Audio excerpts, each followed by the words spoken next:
So, welcome again to the Guideline showroom in Jonsered, Gothenburg for another live show with Guideline. My name is Henrik Larsson and I work here at Guideline with the website and with Instagram and Facebook and all those pictures and text things.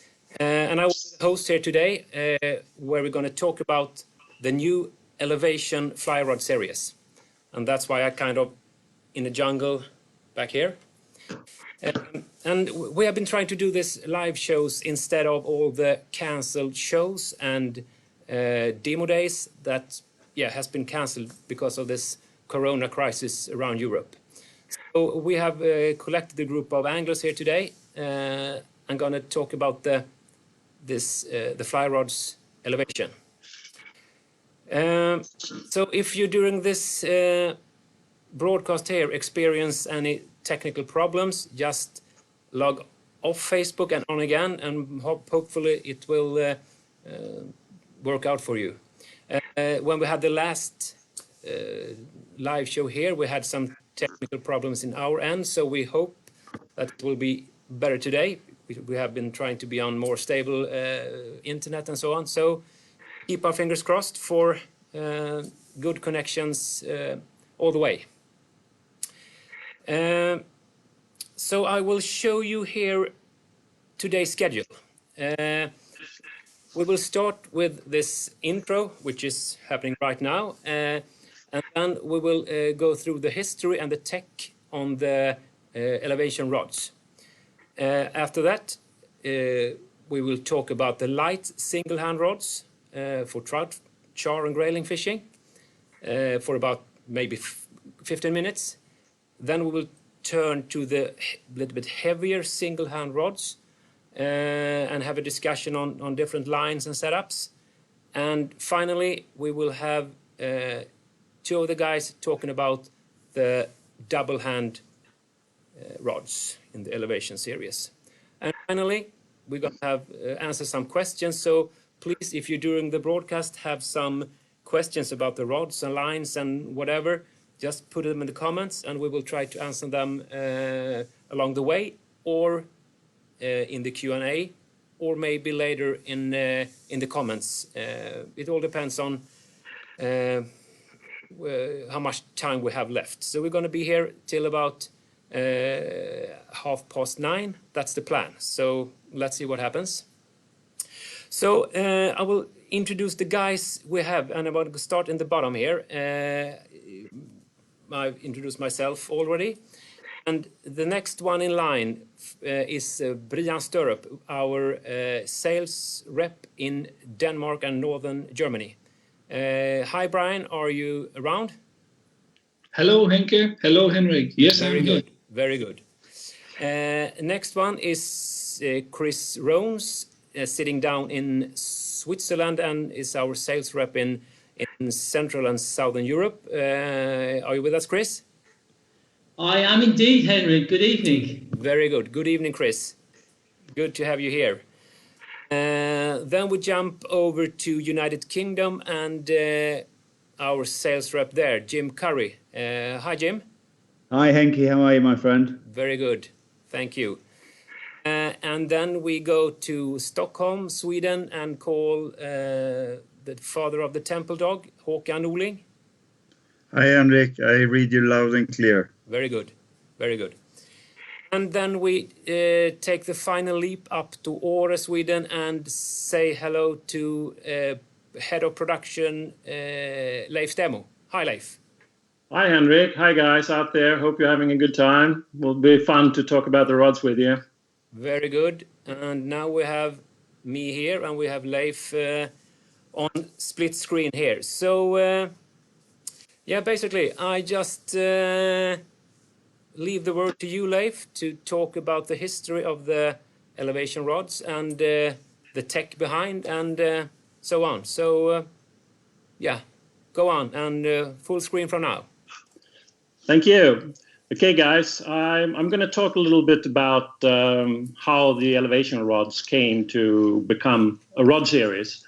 After that, I'm going to break it down and talk a little bit about the rod tech. That means the construction and so forth. And we're going to show you a small, short film clip of about 2 minutes that actually tells a little bit about the story that goes on in producing a rod like that in the factory. So that's the plan, and I'm going to be on here for probably 15 minutes or so, I'd say. The one thing that sort of comes to mind when I think about how we're sitting here with the elevation rods today is an event that happened about 7 years ago when I decided to move back up into the mountains in Åre, Jämtland, where I live now, and moved away from the city. I've lived here before in my younger years, and I decided to make a move. Coming back up here really kind of made me realize and revalue a little bit about the way I live my life, coming closer to nature here. And it also made me reflect over how we produce our things at Guideline and how we possibly could do to change them and the production a little bit.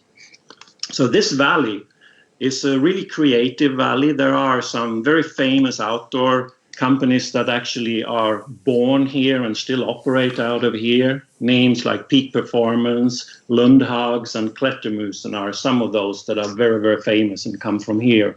So that means in the valley, there are a lot of skilled people that are working within the industry of outdoor.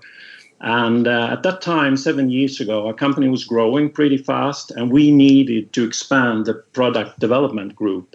So we actually brought in a couple of guys from the outdoor scene with experience both in designing and also in sustainability work.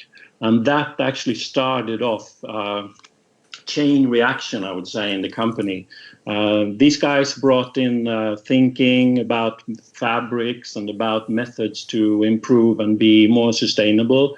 We brought in recycled polyesters, and we also started to do fluorocarbon-free treatments on our waders and jackets, and really doing what we could to make a lower carbon footprint and be more eco-friendly. And when I saw the work that those guys were doing with the clothing side and the pack side as well, I started reflecting over what can we do with rods or with our fly lines and things like that to also help along the way. And the most obvious thing to me to start with was actually in the rod side. It's one of the largest product groups in the company, so I thought I'd start there. And also, rods have a lot of components to sort of work with and work around.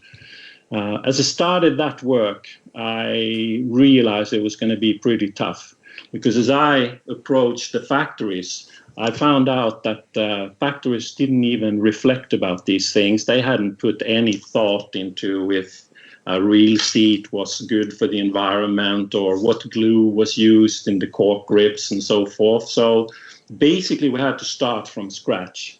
And the factory we worked with on the elevation rods was probably the most responsive factory that actually saw the benefits of working with sustainability like this. And they were super helpful. And together we started to lifting rocks, finding solutions, finding new subcontractors and new ideas how to actually put a rod together in the best and most eco-friendly way. And to make a long story short, in the elevation rods, we see the result actually of that work. And I can say like this, I'm really proud of what we've done with this series. We've come a long way, but we are not finished. We haven't come to the goal. There will still be things that can be improved upon and find even better solutions for. But definitely the work we started in these rods is kind of going to be like a benchmark for all other developments in rods that we're doing from now on. So that means that the work here will also be reflecting in other rods, whether they'll be in the lower price points or in the higher price points than elevation. And really, really looking forward to that. Before I start going into the tech side of the rods, I'm going to actually explain in detail what we've done with these rods.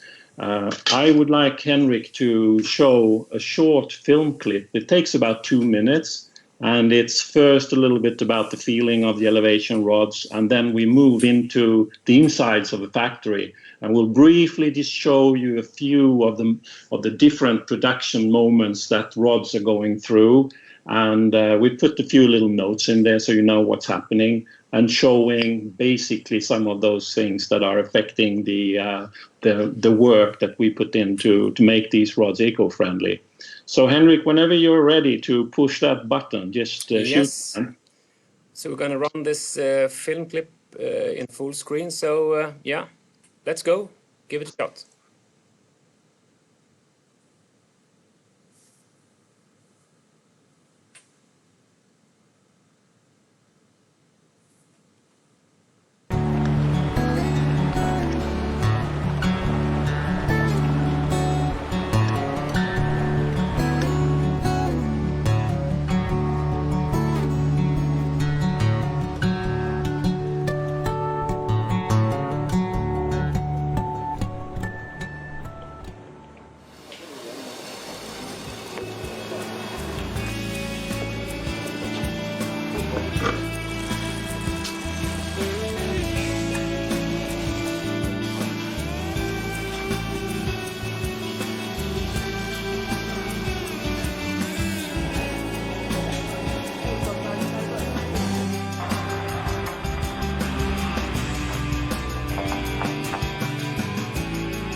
It's really not much smell, eh? It's very mild.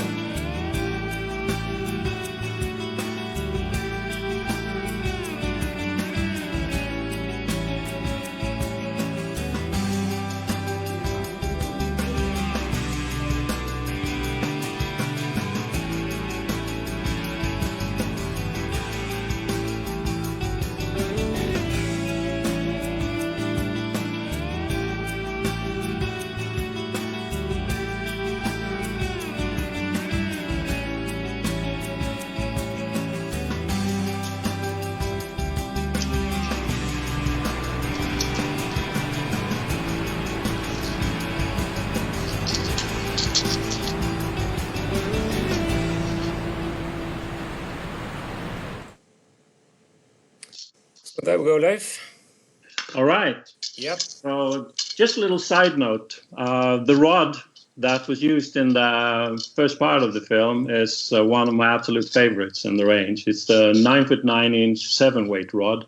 An awesome rod for small rivers like that, fishing for big fish. Has a lot of backbone, and in this clip here was actually coupled with a ULS 18-gram intermediate 2-4 shooting head.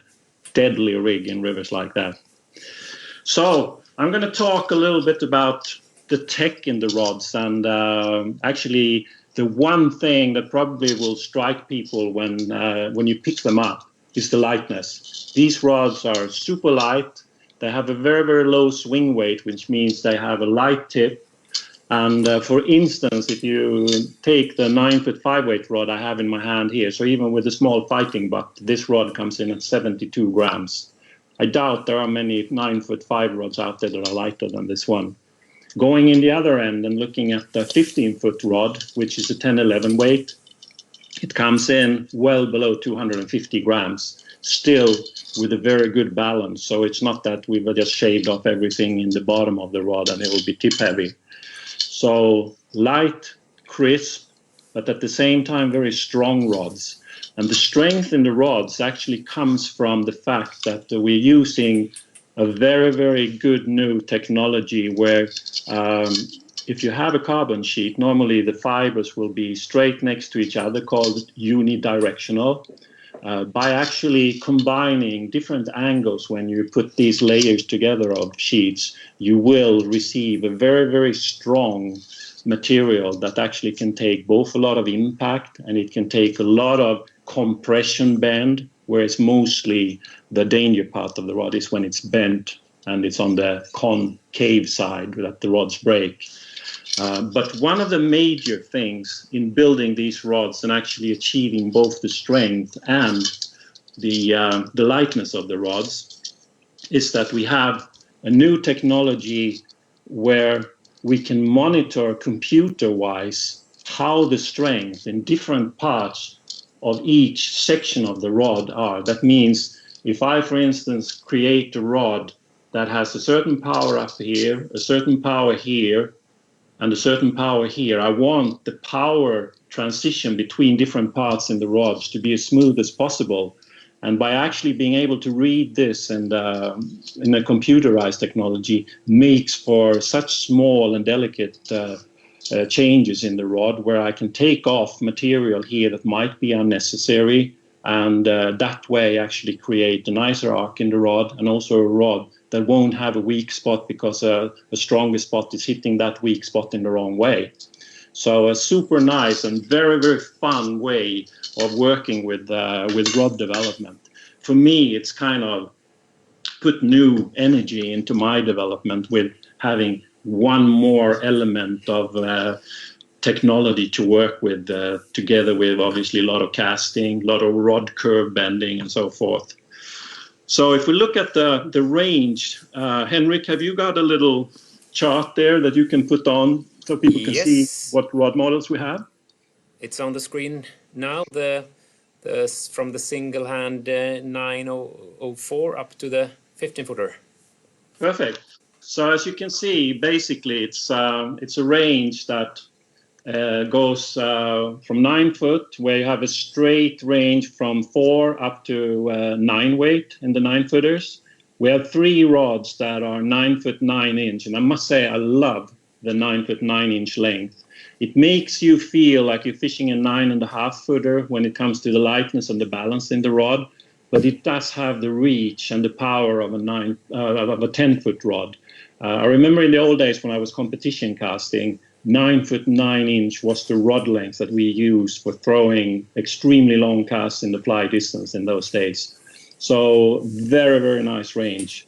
And moving up into the double handers, we're doing 4 different models: 12 foot 7/8, 13 foot 8/9, 14 foot 9/10, 15 foot 10/11. So a nice straight range in the double handers. Now let's do like this. You can take down that chart again, Henrik. Yes. Now you're on full screen again. Thank you. Still with me out there, guys? I hope so. What we're going to do now is I'm basically going to run through the rod and go from the butt up to the top of the rod, moving into rod bag and rod tube, and tell you a little bit about what we've done with the rods. First of all, as you can see, we're working with the small fighting butt on the 9-footers, moving into a larger fighting butt on the 9 foot 9 inch and the heavier 9-footers as well, from 7 weight and upwards. One thing you will notice on both the butts and on the handles is that there is no rubber cork on them. We use full cork on these, and the reason we do it is because generally when you're using rubber cork, you are using a lot of epoxies to mix in together with rubber to bind it. And we wanted to avoid the use of epoxies as much as possible, even if we would be able to maybe use a low toxin epoxy. It's better to not use much at all. The cork grips have obviously a lot of discs that are glued together, and most manufacturers of cork grips would use for kind of an epoxy glue to do it. These handles are made with a one-component water-based glue. You can say almost like a wood glue, and we use a brand that is widely known amongst custom rod builders as being one of the absolute best makes out there. So it's a very, very good glue and a very good move, I think, to have. I want to show you an exception to the rule, and that's on the double-handed rods. As you can see on this rod, we still do use a little bit of rubber cork in the bottom there. The reason we do that is because during our testing, we found that these rods were actually taking a little bit too much wear in the cork bottom section here. So we couldn't really leave the cork all the way down to the bottom of these. So these are here to make sure that you're not wearing out the bottoms of the rods when you're casting. Moving up a little bit further, we move into the reel seat section, the metal section on the rods. Now, there are different ways of actually working with how you finish them. Mostly you will use some kind of a color, be it black or blue or silver or whatever. What we did here is we actually left the natural aluminum color and left the metal parts, the aluminum parts, a little bit longer within the bath of the anodizing. That way, we actually took away the coloration, and the colors normally use some kind of toxins in them. So we could eliminate one sort of ingredient that would have a little bit of a poisonous effect to them. If we move up into the blank itself, as you saw on the film, we actually use an ungrinded or very lightly grinded blank. And I'm going to tell you a little bit of an update and some news right now. And that is, from the next production run, we won't need to grind these rods anymore to sort of get away and take away any of the sharpness of the spirals. We also won't need to coat the rods with any kind of epoxy. Right now we have a low toxic epoxy on the first batch of these rods, but from the new batches of the rods, we actually automatically, by putting the shrink tape on, leave a thin coating on the rods, which takes away both the element of grinding and the extra coating process. So that means we've come another step further already into making these rods even greener than they are. Looking at the rod guides, we use a finish called Gunsmoke, and this Gunsmoke finish is pretty interesting because it is a powder coated Gunsmoke finish. That means that we actually use kind of like a powder spray that goes onto these guides, straight onto the stainless steel that is here in the guides themselves. And the reason we're using these is that any kind of hard chrome in the guides always runs the risk of having a little bit too much of chromium-6 or lead in the process. And actually the chemicals inspection today in Europe is becoming very, very hard on the limits of how much chromium a product can contain. So we wanted to step away from even using the chrome as much as possible. We still do use it in several of our rod models, but you will see that disappear as we move along. And we will go over to use these PVD, powder vapor depositation is the actual name for it. So we chose these guides for a purpose. Looking at the wrappings, obvious choice, recycled polyester thread. And when we look at the coating here that we have over the rod wraps, and also the actual resins and adhesives used to glue reel seats and glue the cork grips to the blank, we're using a very low toxic epoxy that has been tested and confirmed being, let's say, less hazardous to the workers within the factory. As you saw in the film clip, there was one person who actually tested the smell and odor of the glue. And it's a cool thing when you walk into a room where a lot of people are putting coating on or actually assembling grips and reel seats. And you can see that, and you can smell that it's actually doesn't smell bad. You don't get a headache by going through there. So we're really happy about that.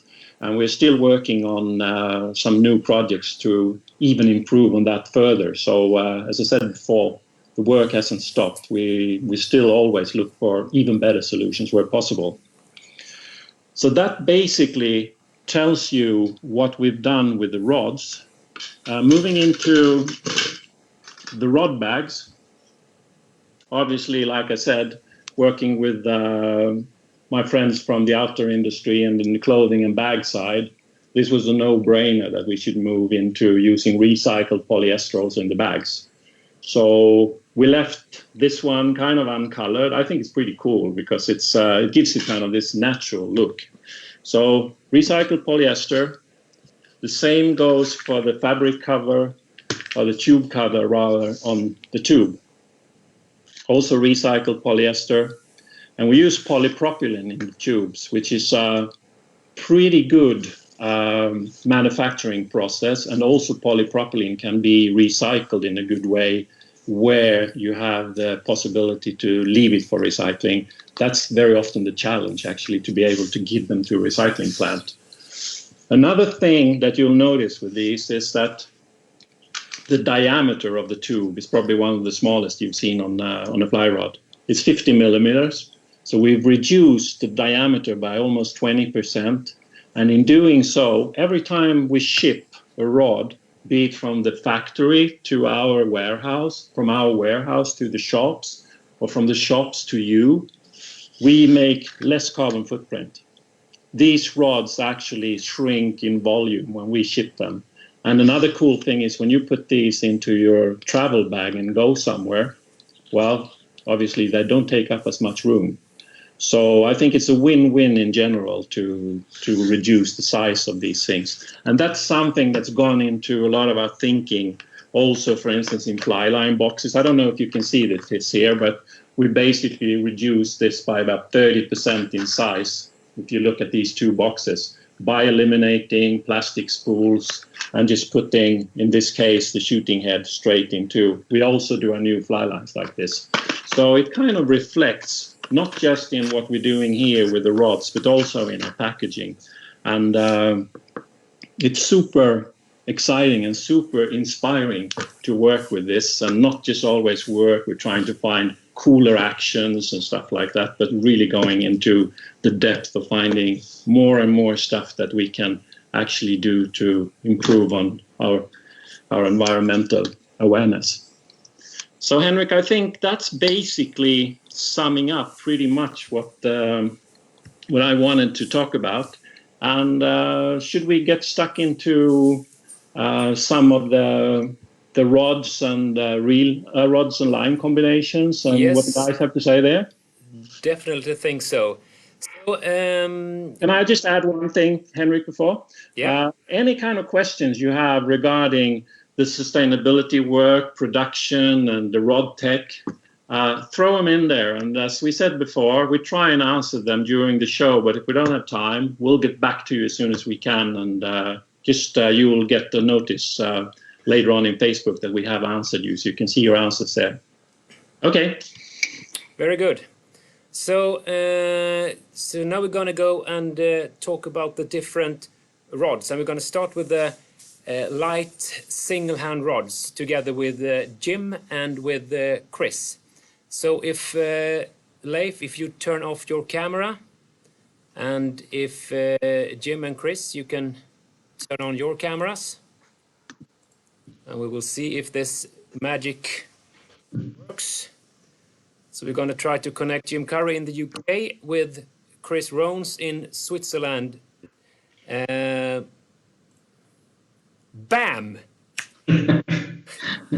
Magic. Hi. So here we have Jim Curry to the left in the blue cap, and we have Chris Rones in the black GL cap. So, gentlemen, I know you two guys have been doing a lot of light fishing or trout fishing with the light rods in the elevation series. So, can you please give us some insights on how you set up the rods and what lines you like and so on? So, yeah. Yeah, okay. I think I'll start. Yeah. Hi, everybody, and welcome. Hi to Guideliners all around the world.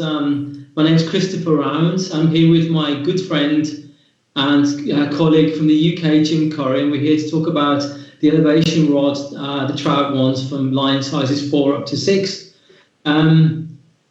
I think we all know the Guidelines always produce fabulous rods like the LPXC. You have the legendary LaCie.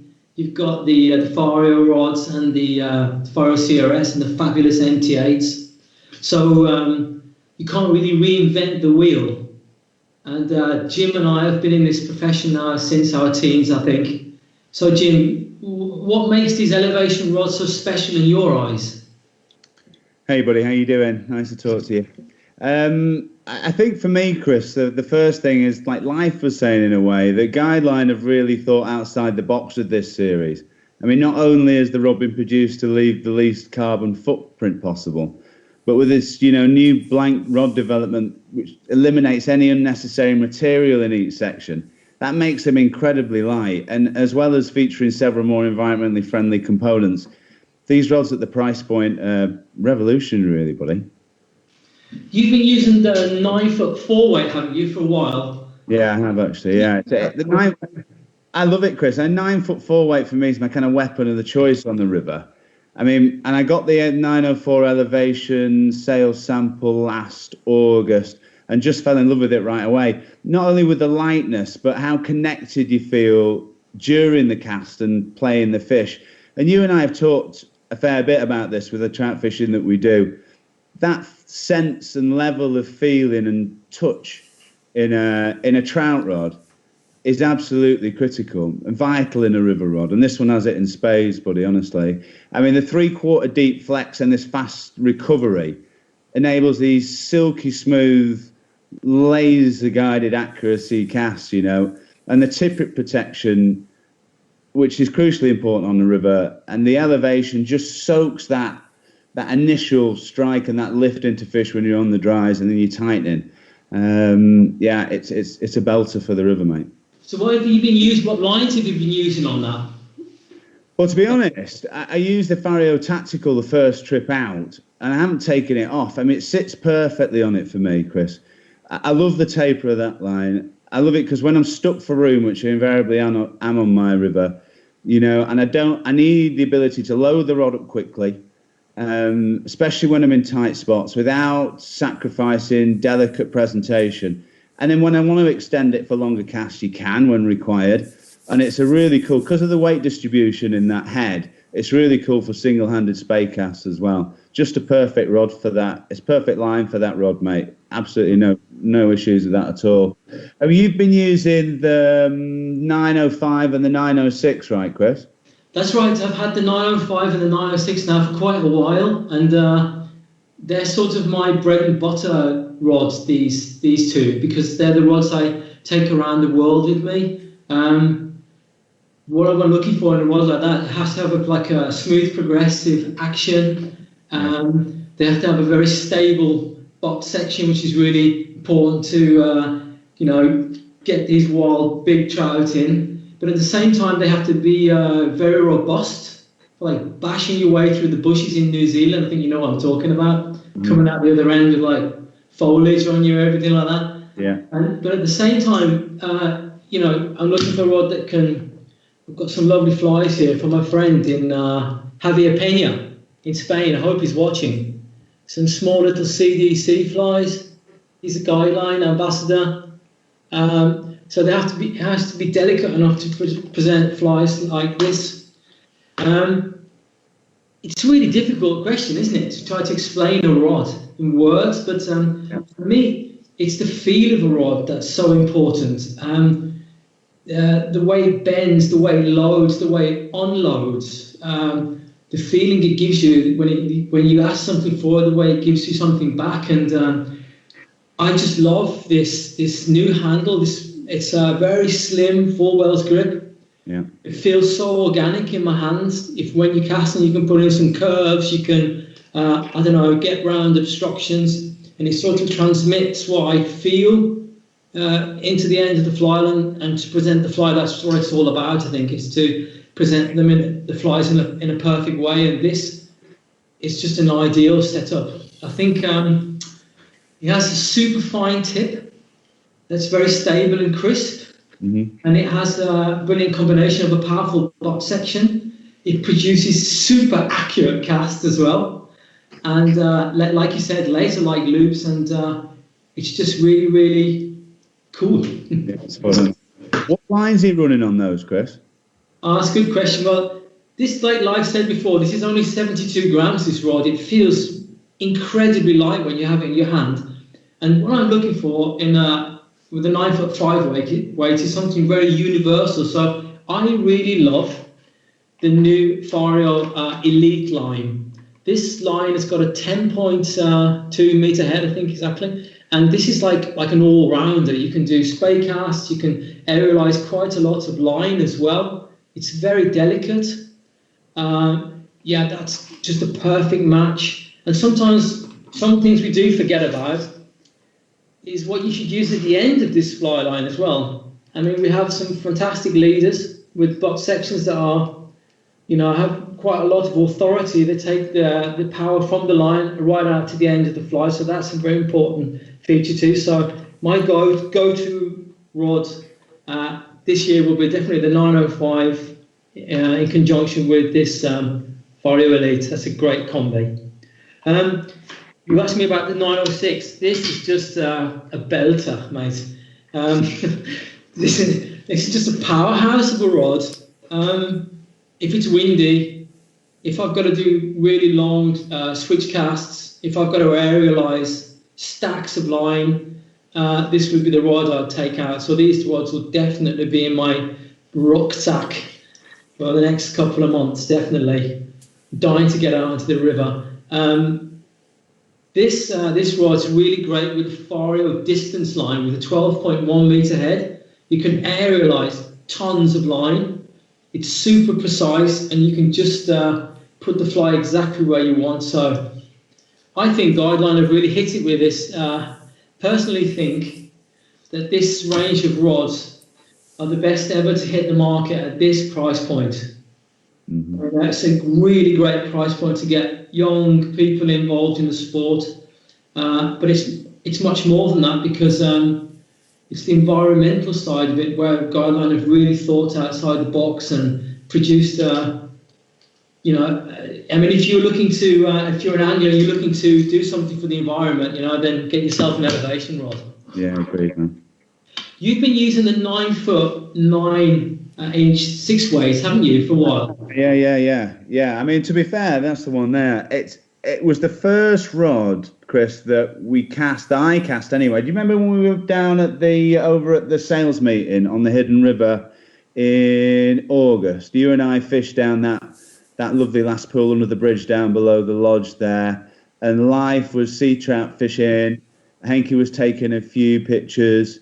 Beautiful evening, and I wandered out, put the salmon rod down, and walked out towards life and waded out to him and had a cast with it, and that was the rod I cast. I remember thinking at the time I was actually using the 997. Yeah. And it wasn't until I looked at the blank, because we were just firing some super lines out, with it. Again, super silky smooth.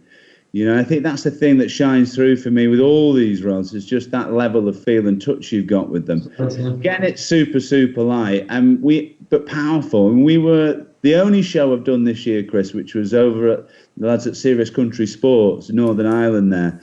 And they've got a great area for casting and trying rods out back of the shop. And what it's like at these shows, we do hundreds of them. At the end of the day, we all went out, all the different reps and people from the shop and stuff. And we had like a little cheeky casting competition. We were, even the 996, we were firing. We had a 35-yard line of somebody's on.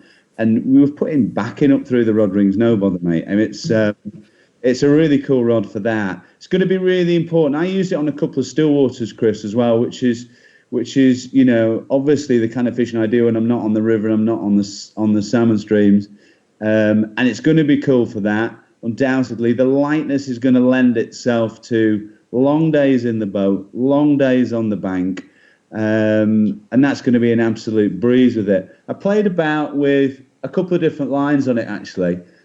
I still love the forecast, Chris. I think that as an all-round taper, that is absolutely unbeatable, mate. You can spay cast it, you can overhead cast it a good distance, turns over flies at range. If you're going to pick one line in that forecast, which Guideline and the single-handed side of it has become, super well known for, that works beautifully. And then the other one, the one I've got on that is the bullet. Oh yeah, that's a cool one. Yeah. Oh, man, the bullet's a really cool line. Again, on the still waters, Chris, because two of the spots I fish got a big cliff face behind me on one of them, so I can't carry a lot of line in the air on my back cast, but still need to hit good distances. So that line with that short head, I can just pop it up into a nice high back cast and just fire it out. And it's it's really great in the wind, which is handy because it's always windy in Yorkshire, matey. When you come over, you'll know that. Listen, Jim, how would you sum up these rods in, in short amount of words? How would you sum it all up? I'm very similar to you with we generate our loops and enjoy our fishing with rods that we can feel, and I think I want to feel a load in a rod before I've pulled the trigger on the forward cast. When you can feel that rod tightening down into the butt and you've got that level of feeling, you're going to deliver a killer cast, Chris. I don't want to be taking like a sideways glance down the loop as it's firing out over the water to see if it's been a good one. Yeah. You don't get that with this. You just get bags of feel and touch. And I think that coupled with the lightness makes it a very special piece of kit, mate. Cool. Nice to talk to you, Jim. And you, brother. Should we hand you back over to Sweden? Yeah, I mean, yes, guys, we're here. Can you hear us? Mm-hmm. Yeah. That's good. Good stuff, guys. Very good. Very good. So, yeah, we're back here. So, now we're going to move into the little bit heavier single hand rods together with me and Brian. So, if Brian can turn his camera on and you other guys can turn it off and see if the magic works again. Fingers crossed.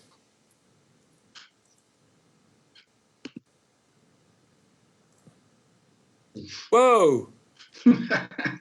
Hi, Brian. Hi, Henke.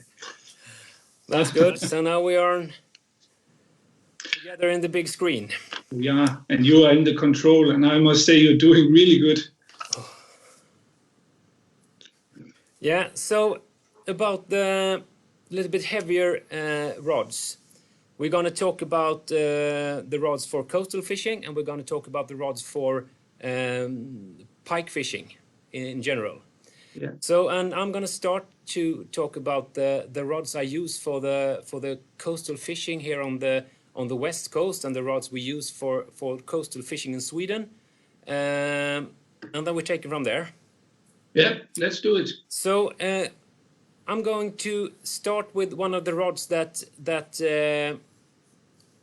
Chris showed, the 9'7", which is a rod I use quite a lot on the west coast here in Sweden when we have this not so windy conditions and nice weather.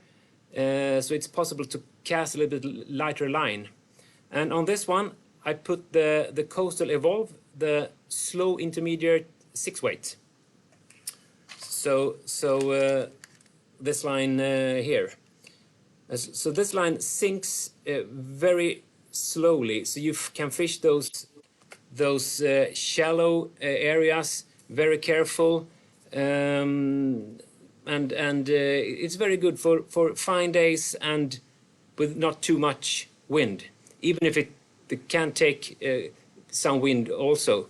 And the rods, the elevation rods are not typical coastal rods, I would say, because they have a little bit deeper flex compared to the RSI rods, but they are very easy to cast and very easy to load the blanks. So this 9'6", I think it's a very good rod for the nice days when you want to fish shallow. Absolutely. Yeah, but the workhouse for the Swedish coastal fishing, I would say it's the 9'7". Together in this case with my favorite line, the Coastal Evolve Fast Intermediate. So the line sinks a little bit faster. It cuts very nicely through the wind, and even if you have a little bit deeper flex in this rods compared to the RSIs, you still get very nice turnovers, and you can cast in very heavy wind either way. So I say the 9'7", it's a workhouse rod for a lot of coastal fishing in West Sweden and South Sweden and so on. And one thing I want to mention when you fish those intermediate lines is that if you have, in this case, the Power Strike nylon leader, and then we have the Egor fluorocarbon leader, you have the fluorocarbon leader sinks quite a lot of faster than the nylon leader. So if you take for example, the fast intermediate line, and you pair it with a fluorocarbon leader and a little bit weighted fly, you get the line much deeper in the water column. On the other hand, if you fish the slow intermediate, you use the Power Strike nylon leader and a light fly, you're gonna fish just under the surface. So you can, depending on what leader you put on, you're gonna see quite a lot big difference in sink rate of the coastal slow and fast intermediate lines. So if we move into your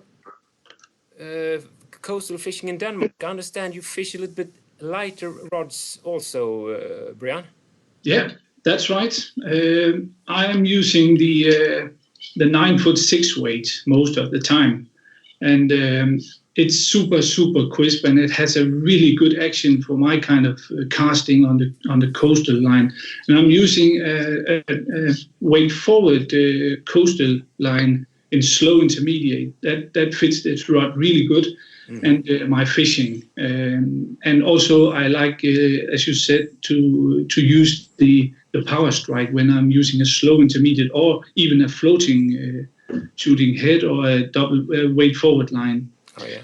So this 6 weight rod here is really super nice on the coast, and it can handle most of the windy days. No problem. It throws lines really fast, and it can handle a lot of line in the air without disturbing the casting anyway. So that's for sure the one rod I'm using most of the time. But I'm also using the 5 weight on the coast, especially in the inner fjord, on calm days or in calm evenings.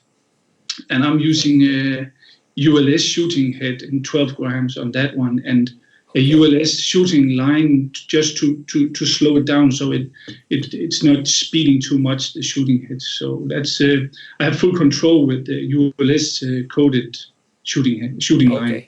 Yeah. So that's the setup that I'm using on the coast. So basically, we use the same. You have the 6 weight with slow intermediate, the same as we use here. So it's very nice setups. Yeah, it is. It's and it's super cool to get these. You know, it's not often you get a big fish on the coast. So a 6 weight is super fun and cool to catch these like 50 or 60 centimeters sea trout. Yeah. That's right. Yeah. Okay, so if we move into the pike fishing gear, we've seen quite a lot of pictures of you and film clips when you're fishing the belly boat, the drifter for pike in the Danish lakes. So, what is the setup you use for your belly boat pike fishing? Yeah, that's right. We've been doing a lot of the last couple of years. We've been doing a lot of belly boat fishing in Denmark, and it's quite funny because when the first rod came to my door, it was a 9-foot 8 weight, and the 9 weight. And when I took out the 9-foot 8 weight, which are my favorite pike rod, I felt the rod, and this rod is only 85 grams, and I was really skeptical if it could handle all the big mamas that we are hunting here in Denmark. So I don't know if you remember it, but I sent you a message. You sent me a message that it can't be the right rod. It must be some. No, what's wrong here? Because I felt like a 6 weight or 7 weight or something. So I was quite skeptical, to be honest. But the day after, I went out to the lake in my belly boat, and I was fishing the whole day, and I was just blown away by how good this rod performs. It's super nice pike rod. I must say it's full of power in the bottom section, and it has a very, very soft tip, so you can control when you're casting these big flies here. You can really control the casting because it loads the rod really deep. So for me, it was quite unique to test this rod, and I couldn't even feel it after a whole day of fishing. My wrist wasn't sore, my arm or anything. And what I am using for line is because you are in a belly boat, you are very close to the water. So what I like is a short belly weight forward line or a shooting head. We have some very good predator lines, but I find them a little bit too long for me when I'm in a belly boat. So this ULS multi-tip weight forward line is super, super nice when you are in a belly boat because the belly of the line is only 7.5 meters in an 18 grams, and you can change the tips in under 2 minutes. I would say you can change the tip from floating to sink 6-7 to go to the deepest section of the lake. And when you're fishing these super short lines, you can fish the fly really close to you. So the pike tends to attack the fly very close to you often. And it's only lifting the line, and you make 2 blind casts, and the fly is just out again. That is what this rod can do, even though it's very, very light. And it can handle big fish also. I had a couple of guys from some shops in Denmark out testing this rod, and they were blown away. I have a friend. He caught a very big pike on this 8 weight, and it was no problem. It was in under like 2-3 minutes. We had it up in the belly boat, so you can really push some. You can really press the big fish on these rods. So, but Henrik, I know that I have also been fishing over in the southern part of Sweden for pike, and I see a lot of guys using very heavy gear, like a 9 weight. That's some pretty heavy stuff. But with your thin arms, I must be guessing that these elevation rods are something for you also for the pike fishing over there, right? Yeah. So when I fish pike in those shallow, wadable areas in southern Sweden, I also use the elevation 9-foot 8 weight because it's so very light. So you can fish it all day and make many casts and cover a lot of water without getting too tired. So yeah, basically this rod here with the 9-foot 8 weight. And when we fish those shallow areas, we only use the floating lines. And as you want to cover some water and you are not wading very deep, you can still use lines with a little bit longer head. So either I use our predator line, which is with a no stretch core, so you get a very nice contact with the fly, and when the fish takes the fly, and it's a full floater. Or we have this new line for this year, which is the Predator DX, which is a more standard line in the entry level price bracket, with a very nice head and nice line at the lower price range. So if you want to try a good line for pike fishing and you still want this little bit more aggressive taper to turn over big flies, I'd say this one is a very nice option, and it's available from line 7 and up. Yeah. But my favorite still is this the Predator, because when you get the no stretch core, you get a very nice contact with the fly and with the fish take. Yeah, Yeah. That's the same core that we have in the ULS. Correct. It's, yeah, and also the non-PVC coating with the green logo. So it's nice lines. Yes, exactly. When I'm over in Sweden and doing some pike fishing with some Swedish friends, we see a lot of guys out in boats. I was thinking that these guys are throwing really big flies, so it must be very heavy gear they're using. But I could imagine these nine weights with a predator line would be good for that kind of boat fishing over there in southern parts. Absolutely. Yeah. I would say that the predator line, when you're in boat, you're a little bit higher, so it's easier to manage a longer head line, and especially the predator line that we have in the sinking versions. It's a perfect, either the float hoover intermediate or the sink 1, sink 3, that you can cover different water levels when you fish from a boat. Because normally when you fish from a boat, you fish a little bit deeper area. So I would say that the floater it's a good line for the shallow base and the wade fishing. And if you're fishing a little bit deeper or from a boat, I think the float hoover intermediate is a very good choice as a standard line for that type of fishing. Yeah. Absolutely. Yeah. Yeah, I think we're. I just have a little side note here, Henrik, that I want to share with everybody. Today it's Her Majesty, the Queen of Denmark's birthday, and she's turning 80. You know that? I didn't have a clue. No, but she is, and she's doing really good. But it's also the opening of the salmon rivers in Denmark. So yes. it's kind of a huge celebration everywhere. And I was just going to give you this side note because we are moving into talk about the double-handed rods now with Live and Håkan.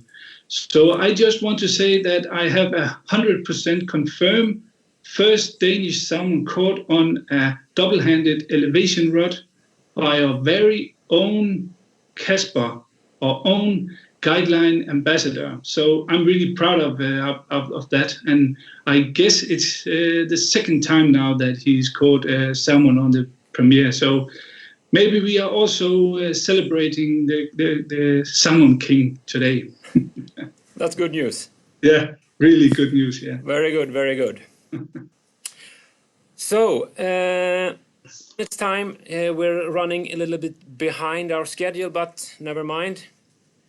It's time for Håkan and Leif to talk about the double hand rods. So let's see if we can get Håkan and Leif together in the big screen like this. You're on, guys. Boom! Well, now we're really going to run behind schedule when we're talking. All right. Hi, everyone. Leif and I, we would like to talk about the elevation double-handers. Leif, can you tell us about your thoughts when you designed the elevation double-handers? Well, it's a little bit like I said before when I was presenting the rods in general. Obviously, we've been making double-handed rods for many years, and there's like a treasure box of actions that you can sort of dig into and look at that we've been doing over the years. So what we tried to do was to update rods and models and sort of make them work together with these new materials that we have. So generally, my kind of comparison rods with actions when I was doing these rods were some of the Elevate rod models that actually are the rods that now are being substituted for the Elevation.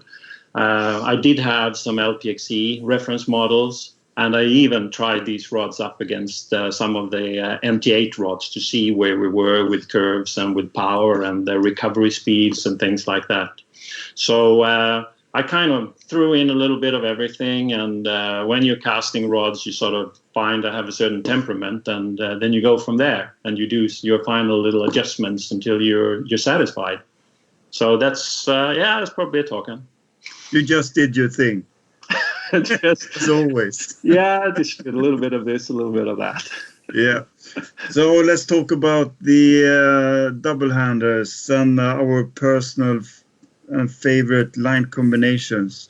Leif, you and I, we use different kind of line combinations for our rods. But this just shows how good these and how versatile these rods are, depending on where you're going to use them, what kind of flies you're using, and just how you want to use them.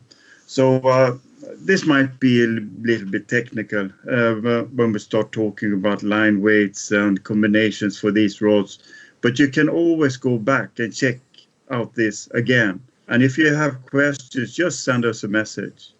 So let's start with the 12-footer, the 7/8. Personally, I really like this length and class of these short, light line double-hand rods. Switch rods, they are popular these days, but for me and for my fishing, these rods, they are too long to be a single-hand rod, and it's and it's too short to they are too short to use as a double-hand rod. But with a 12-footer, I can use longer lines, longer leaders. I can fish with weighted flies. I can weigh deeper, and I can still fish smooth and quietly, which I believe is really important when you're fishing for the sea trout in the autumn, like on the rivers like Emmen and the Murray. You'll be a real stalker there, right? Yes, I really like this. And the lines that I use for this rod is the multi-compact, the 29 gram with all the tips. Or I use the 4D with the 20 gram 4D belly and the 15-foot 9 gram tip. That's a really, really nice combination. And of course, you can use the 3D plus lines, the double hand 7/8. They are just perfect for this rod. What do you say, Leif? Yeah, well, I mean, it's, here I don't think we use so vastly different things, but for me, I kind of use a 12-footer mostly in two different scenarios. One is quite rarely, but still every season I do use it up here when I go for the migratory trout, normally from July onwards into August. And we have especially one of the large rivers up here that has some fairly wide stretches of water that are wind driven. We get a lot of winds pounding down on us when we're on that water. And it is a matter of, it's a wadeable stretch, but you still need to cover a fair bit of water. And typically I'd love to go with rods like a 9-foot 9-inch or a 10-footer, or even actually using some of the switch rods there. But on a really windy day, I do step up on these double-handers, so then I use the 12-foot. But my weapon of choice there very often is an intermediate line. We do fish very fast for the fish there, and it's very choppy, very disturbed water. And with the intermediate line, I find I get down under some of that choppiness and slightly different current speeds, so I can keep a very good straight path to the fly. And fishing there, I really enjoy fishing, for instance, the compact. Here is the 7/8 double hand in intermediate sink 1. So it just stays. It actually has a yellow part here in the back, which is about a little bit less than half a meter of floater. But that line just sits just below the surface, and it's kind of like a go-to line for that fishing. The other time when I do use a 12-footer is every time and every year I go for some salmon fishing in the westland of Norway. It has rivers that are quite narrow and small, but very often quite swift and powerful. And I find that working a 12-footer there with different types of the compact lines, and even going on the more fast sinking lines there, like this 3-4 or even a 5-6, has helped me to reach some salmon and those rivers where I probably would have not been doing so well if I had longer, bigger rods and longer lines. These shorter heads are pretty cool to sort of place in between different current speeds and in seams along rocks and stuff like that. So, and I find the rod itself, it has very crisp action in comparison to maybe some of you out there has had experience with the Elevate rod or with the LPXE rods. We did actually take down the action slightly in the lower half of the rod to make it a little bit more flexible there, and that actually helps to sort of give, especially these rods that have an incredible recovery speed, come alive in a little bit better way. So that's basically how I would use the 12-footer. I do use it occasionally in rivers like the Stjørdal River, especially in the upper half of the river where it gets a little bit more narrow, and where I find that a 12-footer is just the right length, and where I can have, especially with these rods being so light. I mean, I think this rod is like 170 grams or something like that. So I can really high stick it and reach over different current speeds when I want to hang the fly or actually speed up the fly. So for that point of view, the 12-foot actually does give me a little bit more reach than if I fish a switch rod or a single-handed that is only 10-foot. So yeah, that's basically it for the 12-footer. And now I don't have a clue if it was me who was going to tell you about the 13-footer. No, it's your turn to start talking about the 13-footer. Okay, thank you. So just continue. All right.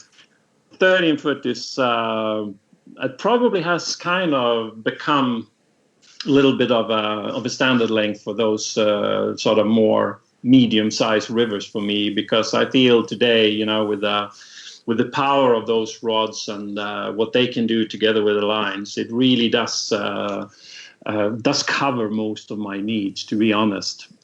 During the development phases, and I had the opportunity also to fish from boats for Atlantic salmon over in Russia. And I found that in that particular situation, the 13-foot rod was just fantastic, because it made it very possible to sort of work the rod and the fish both sides and help the guy who was going to net the fish in a much, much better way than when you're trying to sort of place a big 15-foot in along the boat and try and get the fish in there. So it was super handy, very easy to switch sides and do your thing without getting tangled all over. And 13-foot is just that kind of length. If you have a river that is a little bit overgrown, or where you don't need to power out long casts in big wide open stretches, I find 13-foot does the job. And this 13-foot rod, I actually paired it up and measured it up against the 12.9, 8.9 NT8 rod, which is one of my favorites. So I was sort of looking at getting fairly close to that rod in the action. And it does have a resemblance, to be honest. It's that crisp and definitely has power to even handle both heavier sinking lines and some fairly large chunky flies as well. For me, generally being an old guy and you know, fishing lots of whole length shooting heads for most of my life, I prefer to use the 3D plus lines for most of my fishing. And I do obviously use some of the 4Ds as well with the tips, because it's a really smooth system, especially when I'm fishing up near surface action. But I kind of like my hover intermediate 3s or my intermediate 4.6s and those type of lines to sort of get down there a little bit and meet the fish. And generally working with a 13-foot 8.9 weight, obviously I use the 8.9 weight heads. They fit like a glove on there. Obviously we've been using our own rods to actually develop the line, so it would be strange if they wouldn't match. What about you, Håkan? How do you pair that rod up? Yes, I totally agree with you.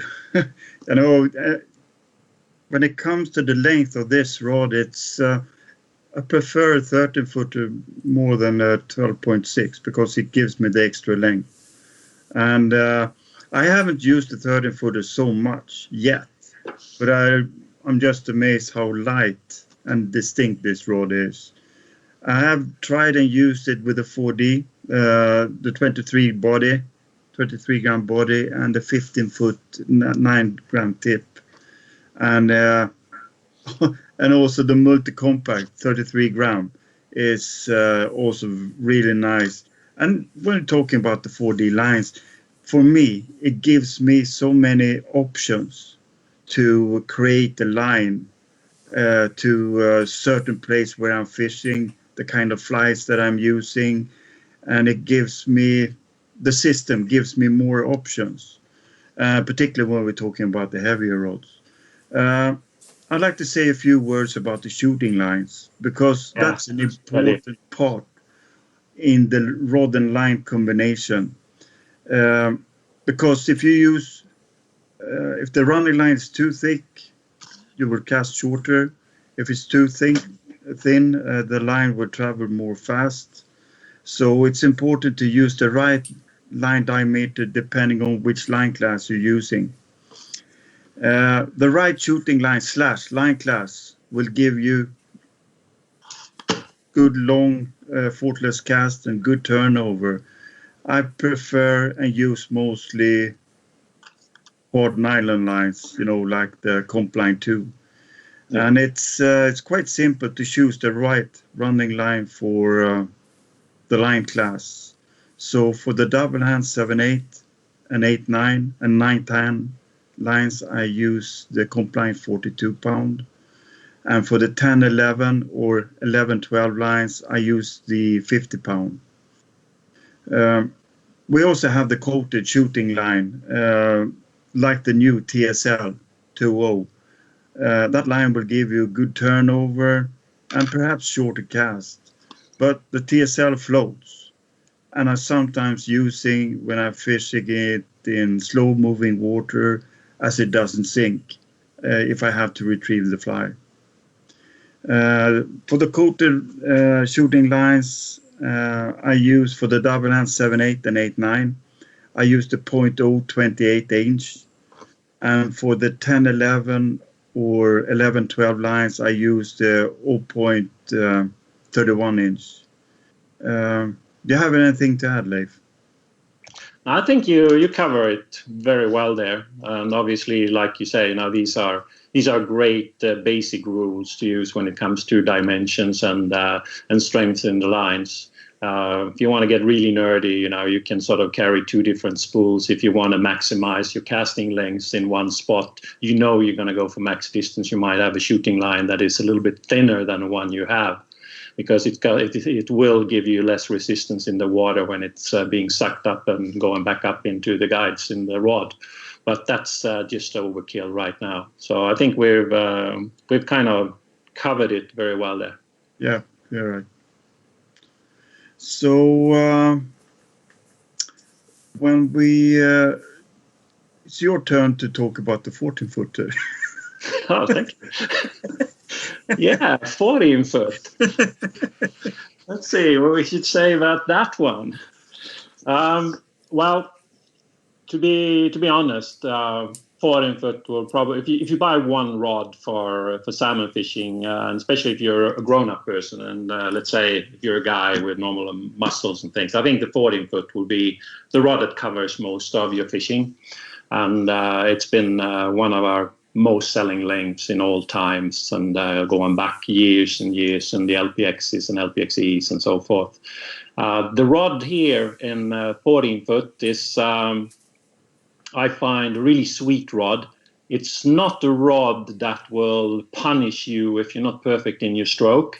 I notice actually when I put this rod and put the curve on the wall and compare it to, for instance, with the LPXE, that this rod is a little bit calmer in the bottom half. The top halves are pretty similar, but what that does is that it actually forgives you a little bit for not being really perfect in your stroke and in your stop. And basically, you can say the faster a rod is, the faster and more powerful and exact your stroke needs to be to set that fly line going. And with this particular action, which obviously, is in a price point too, where we sort of think that there will be a lot of maybe newcomers into double-handed fishing, but also intermediates coming into to buy a rod. Maybe you're not the perfect caster. You know, sometimes your stroke might be a little bit slower. Or like for me, you know, becoming an old guy now, I'm kind of slowing down my life and my casting style. And I find that the 14-footer, the way it is right now, actually does deliver. It has that sort of slightly slower kick, but when it kicks ass. It really does. And it's a damn good rod. It's a yeah, damn it good really rod. is. And the cool thing is, if you compare it, for instance, with an NT8 39-910, which probably has been the rod I've fished most of all when it comes to my salmon fishing over the last 3-4 years, even more because I had the development rods as well. They're not very unlike each other. The NT8 is a fraction stiffer, but almost not noticeable in the bottom half, and the top halves are very similar in the rod. So you can say kind of we copied ourselves a little bit there, but with slightly lower modulus and strength ratio graphite in the elevation, it doesn't kind of kick quite as much as the NT8 does. So I think it's kind of perfectly weighed in to that type of user that it's aimed at. And once again, I love my 3D Plus shooting heads. They come in a set length. I just hook them on there and chuck them out, and it kind of works for most of my fishing. But I do actually like a lot to fish with 4D heads on these lines too. And I use basically a combination of 26 gram 4D body and either the 15-foot 11 gram tips or the 18-foot 12 gram tips, which gives me another meter extra of length to work with. So so that's basically how I rig those rods. And as I said, it's an all-round rod that very often finds its way into my boot of the car when I'm going fishing. So you rig it similar way, Håkan, or different? I do it the old school way. 16 meter heads. I want the long lines.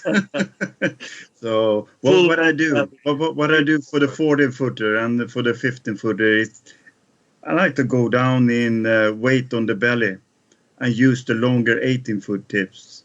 There's too few people using these combinations today.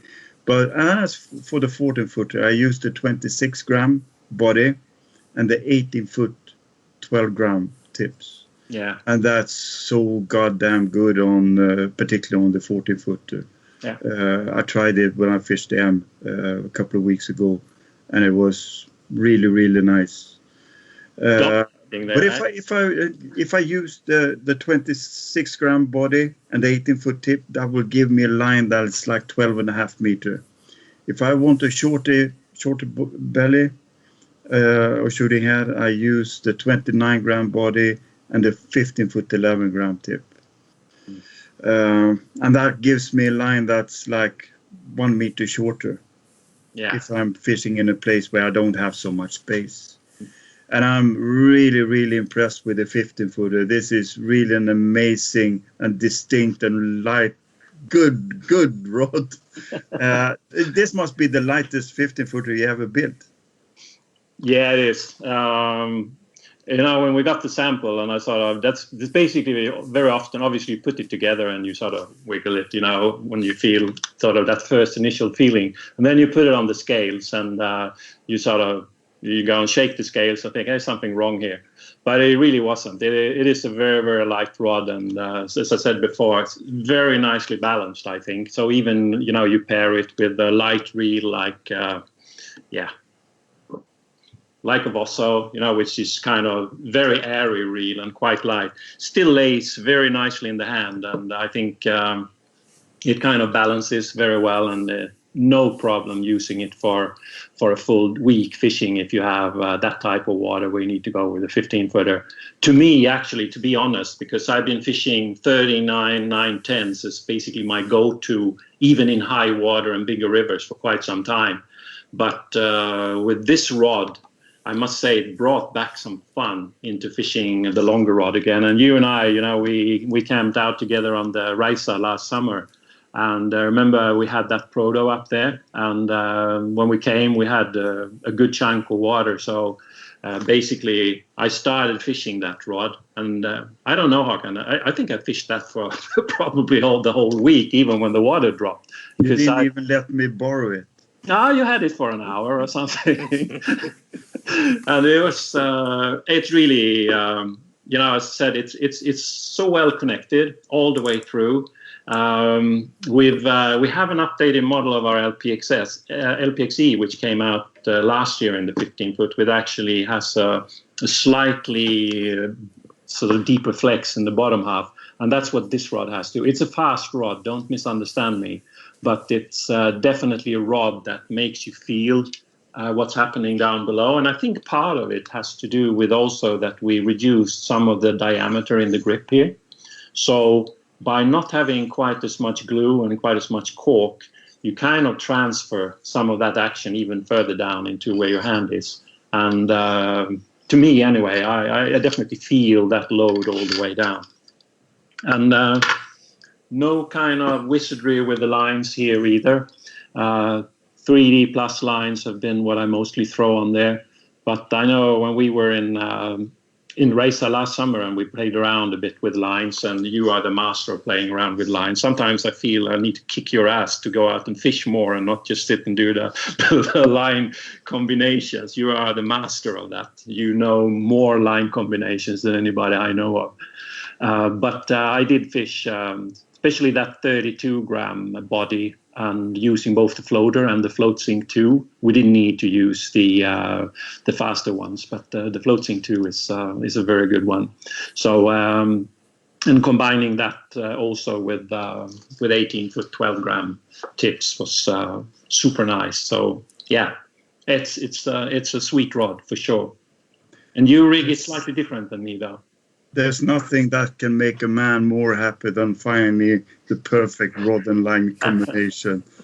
You know about that. Well, for the 15-foot, I mean, this rod is seriously good.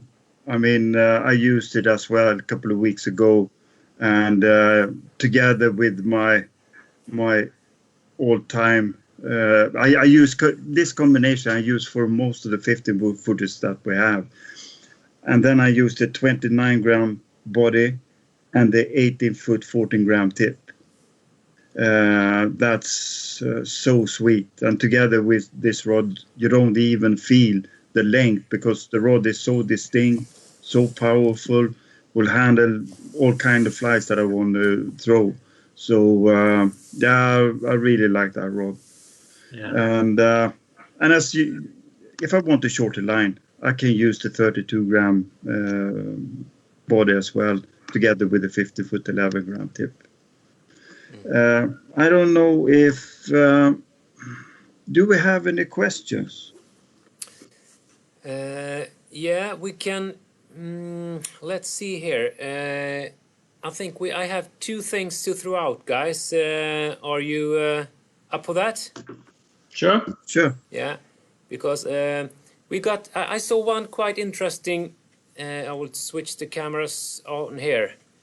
I saw one question in the comment field about the 907, but I think it's a question for the whole series about if they are saltwater safe now when we go into this ecological, eco-friendly components. What's the saltwater status on those things, Leif? Actually, the powder coating is just as corrosion resistant as any chrome is, so there's no difference there whatsoever. And when it comes to other parts, basically, you know, the one part that also always is critical is obviously reel seats. But in this case, because what we do is we actually leave the reel seat a little bit longer in the anodizing bath, which normally means also not that it goes darker, but it also gets a little bit of a thicker buildup of actually cover over the aluminum. So from that point of view, it would probably be a little bit safer for saltwater than the standard reel seat, depending on how deliberate you are. If you look into premium models where you go into extremely hard and thick coatings, obviously they will be even more prone to withstand corrosion. But one thing I want to say is obviously with all these metal parts, whether it will be guides or whether it will be reel seats, they are not indestructible. And normal TLC, tender loving care, rinse your rods when you've been in saltwater. Just not throw them in a rod bag or in a corner and leave them till the next time. They really need to have some work with them when you fish in very salty conditions. So rinse them, and the very best is if you rinse them pretty close after you've been fishing, because then the salt deposits don't have time to sort of get on to your parts of the rod that much. Yeah. So I think that's basically the answer to that. Yeah, and we've been fishing a lot of the rods in saltwater from August last year until now. So I would say that we don't see any problems with the elevation rods whatsoever, I would say. No, and I mean, one thing that you might want to say too, because obviously like Brian was saying too about Denmark is fishing a lot of 9'5" weights and a lot of 9'6" weights, which we may not do so much in Sweden and in Germany and other places where we are more from the 7 weights and up. And to be honest, when we designed the rods, we did put wooden reel seats on the 5 and the 6 weights, and that normally would be kind of like a little bit of a weak spot, because if it gets soaked too much in water, it might crack the actual coating of the wood, because obviously the wood's coated with a sealer. But we haven't seen any of that, and I know I would have definitely heard from the guys in Denmark, because it's been fished extensively in Denmark for the last 12 months, and they have very salty water, especially on the western side and down to Germany. So I think it's safe to say that even those rods with the wooden reel seat work well. But when I designed them, I deliberately went from the 7 weight and up with an all metal reel seat that doesn't really take the effects of salt as badly as a normal wooden wood. That's good. Very good. And then we got another comment that we should make some kind of written material about the different combinations. So when this broadcast is done, we will collect the different setups from the guys here and make a blog post about the different combinations, which lines to use on the different rods. Especially, I think on the two-handed rods, there's been a lot of different interesting combinations. So we will try to make a blog post and put it up on our blog in the coming. Yeah, give us some time and we will put it up there. Yeah, we got the whole weekend to work with that. Yeah. Now we'll try and have it up and running by early next week, guys. So check in there and see if it's up. We'll probably send out a little message somewhere to tell when it's done. Yeah. I think it's a good idea, and obviously please excuse us for throwing a lot of numbers and line weights and lengths and stuff around, but when you get into double-handed fishing, and like Håkan says, there's just so many combinations to work with. Yeah. So we needed to be a little bit nerdy there, and tell you we could have become even more nerdy if it was needed. So I hope you spare with us, and hopefully the ones of you that are still around are the ones that were interested in this, and we appreciate if some of the others switched off because it was so dedicated for double hand. Absolutely. So have you guys any other questions we should take now? We have a couple of minutes left. We have one question here from Emil Haugli Andersson. Do you guys have any fly rod recommendations for a 15-year-old that wants to start fly fishing, both single and double hand? Yeah, well, it depends on where you want to start and go fishing, what you need. But I would say for a single hand, I mean, the chiton kits that we have, they are really good. Everything is well balanced. The rod, the line, it's a good reel. It's just perfect way to get started. And we also have the double hand combinations in there as well.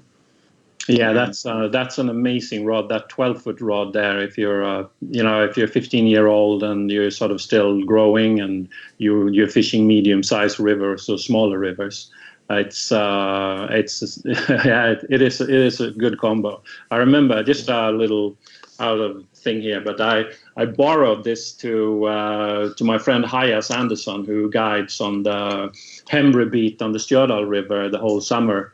And he wanted a rod for his wife to start fly fishing with down there.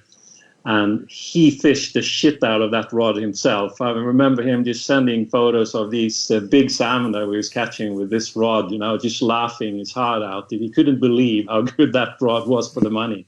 And it took some beating over a few weeks there that he had that rod. So definitely that's a good buy for somebody who is stepping into fly fishing for sure. And it's a well-matched line on there as well. Yeah, and we can also mention that if you get into fly fishing and we have this new line called Control, which is a new line for this year, which has this short head that makes it much easier to get into the casting when you're a beginner.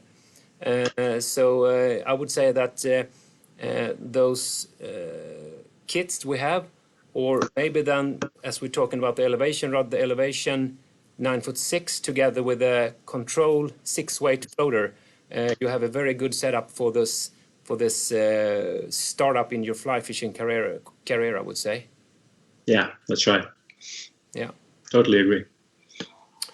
Okay, so shall we close it down and call it a day. Call it a day, and we will put up a post with all the different combinations from Jim and Chris. Thank you guys, Chris and Jim, for this conversation, and thank you Brian and Leif and Håkan also. So cheers, guys, and cheers to all of you guys out there who've been hanging around and listening and watching this. You made the evening for sure. I mean, without you, it would be pretty boring sitting here talking to these old guys that I talk to all the time anyway. So yeah, it's right. been awesome to see you guys hanging around there. So all shout outs to you. Thanks for having us, Leif. Thanks for listening. Thanks, guys, and peace, take care, and we see until next time. Until next time. Yeah. Bye-bye. Cheers. Cheers.